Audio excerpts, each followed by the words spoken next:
Welcome back students. Welcome to CCI hub. आज हम सीखेंगे रिडिस्ट्रीब्यूशन क्या होता है और रिडिस्ट्रीब्यूशन करने की जरूरत क्यों पड़ती है।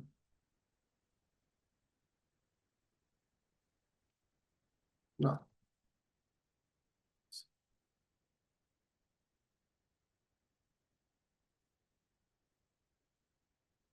Redistribution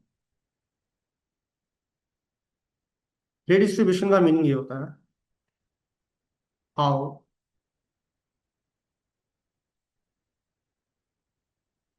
to advertise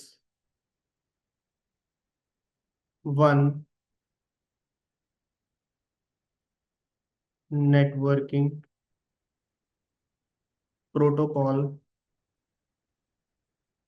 networks into another networking routing protocol.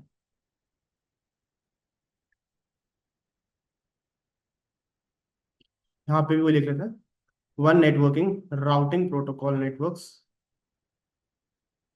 into another networking routing protocol. Now, let's suppose हमारे पास तीन राउटर्स हैं। R1 connected with R2 and R2 is connected with R3 और further R1 R2 and R3 ये अपनी अपनी LAN से connected है। So between R1 and R2 हम राउटिंग प्रोटोकॉल रन कर रहे हैं, राउटिंग नेटवर्क रन कर रहे हैं 10.1 and 10.2। R2 and R3 20.1 20.2 30.1 40.1 and 50.1 like this. इसी तरह से हमने इनकी लैन को भी नेटवर्क दे दिए 40.3 50.2 एंड 50.3। अब मैंने R1 और R2 के बीच में राउटिंग प्रोटोकॉल इनेबल कर दिया RIP और R2 और R3 के बीच में मैंने इनेबल कर दिया EIGRP with AS number let's suppose 10 like this। So, अब अगर मैं R1 का राउटिंग टेबल देखता हूँ तो R1 के राउटिंग टेबल में हमारे पास जो नेटवर्क्स होंगे वो बाय डिफॉल्ट एक 10 का होगा और एक 30 का नेटवर्क होगा। सिमिलरली अगर मैं R2 के राउटिंग टेबल की बात करूं तो R2 के राउटिंग टेबल में जो बाय डिफॉल्ट नेटवर्क्स होंगे वो एक 10 का होगा, एक 20 का होगा और एक 40 का होगा। और अगर R3 की बात करें तो R3 के राउटिंग टेबल में जो डिफॉल्ट नेटवर्क्स लर्न हो रहे हैं एक 20 का है और एक 50 का है। अब जैसे ही हम इनके बीच में R1 और R2 के बीच में रिप चलाएंगे और R2 और R3 के बीच में हमने AGRP इनेबल किया तो इसका मतलब क्या है कि मेरा जो पूरा राउटर 3 है उसके ऊपर कौन सा प्रोटोकॉल चल रहा है, AGRP चल रहा है और R1 के ऊपर पूरा रिप एनेबल कर रखा है। लेकिन R2 के ऊपर मैंने रिप भी एनेबल कर रखा है और AGRP भी एनेबल कर रखा है। इसको हम थोड़ा सा और स्पेसिफिक कर देते हैं। कैसे? ठीक है, से मान लो मैंने R1 के 10 डॉट नेटवर्क 10 के ऊपर रिप एनेबल कर दिया, सेम R1 के नेटवर्क 30 के ऊपर भी मैंने रिप एनेबल कर दिया और R2 पर जहाँ पे 10 का नेटवर्क है उस पर रिप चला दिया।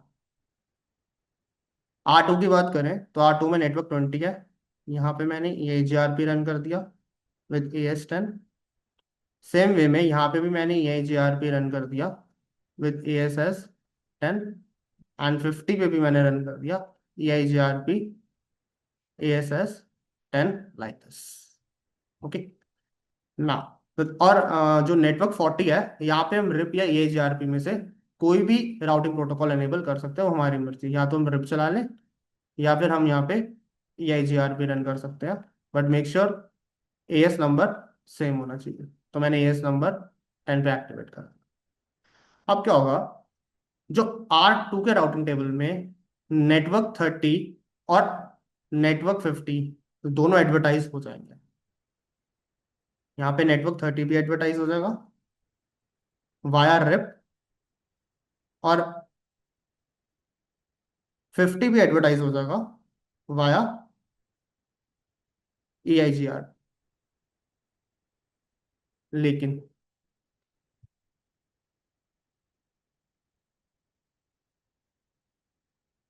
EIGRP के नेटवर्क्स R1 में नहीं एडवर्टाइज हो पाएंगे, और उसी तरह से 10 और 30 जो रिप पर चल रहे हैं वो R3 के राउटिंग टेबल में एडवर्टाइज नहीं हो पाएंगे। उसका रीजन ये है कि 10 और 30 के ऊपर हम लोगों ने रिप प्रोटोकॉल एक्टिवेट कर रखा है, और यहाँ पे दूसरा प्रोटोकॉल चल रहा है जो कि AGRP है। प्रॉब्लम ये आएगी, जैसे ही R1 अपने नेटवर्क्स R2 के साथ शेयर करेगा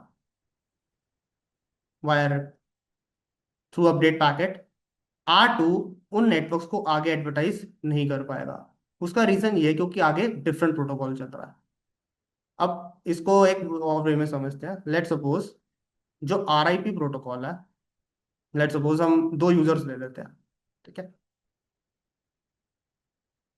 एक यूजर है यूजर 1, और एक यूजर है यूजर 2। यूजर 1 को सिर्फ और सिर्फ हिंदी समझ में आती है, और यूजर 2 को सिर्फ और सिर्फ इंग्लिश समझ में आ सकती है।